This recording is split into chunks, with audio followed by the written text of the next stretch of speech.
It's another sign of the bad times. The newspaper industry is going down the tubes. Today we just learned the Ann Arbor News will go out of business. The 170-year-old paper is going to publish its last issue this July. The changes were announced on Monday. Sister publications, the Flint Journal, Saginaw News, and the Bay City Times are also cutting their circulation to just 3 days a week.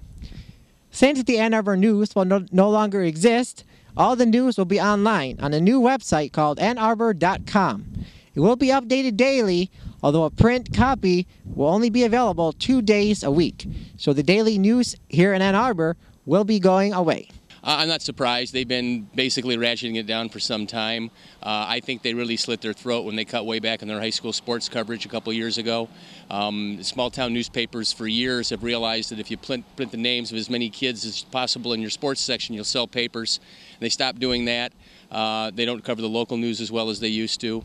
You know, I'm an older guy. I read a newspaper. My son's 27. He gets all his news off the internet. The only thing that I'll miss is that, frankly, I read my newspaper in two places. I read it in the bathroom, and I read it while I'm eating. Yeah. And my laptop doesn't work real well in either one of those spots. So since they're closing, where are you going to get your news now? Well, I get most of my national news on NPR, and I get my local news on the local feed off of EMU.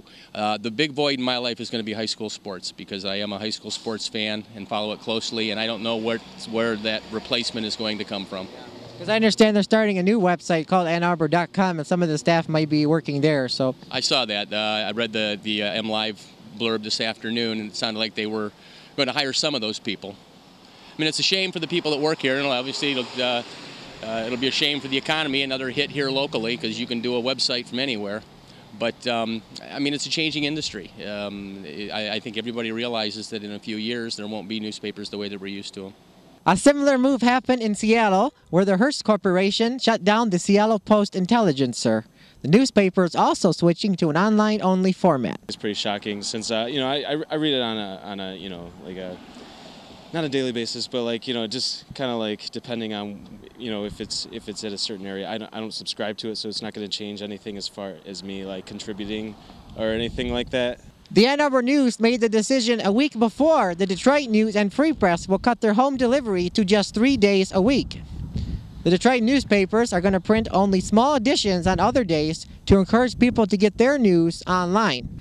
Sister publications in Jackson, Grand Rapids, Kalamazoo, and Muskegon will all consolidate their offices in Grand Rapids later this summer.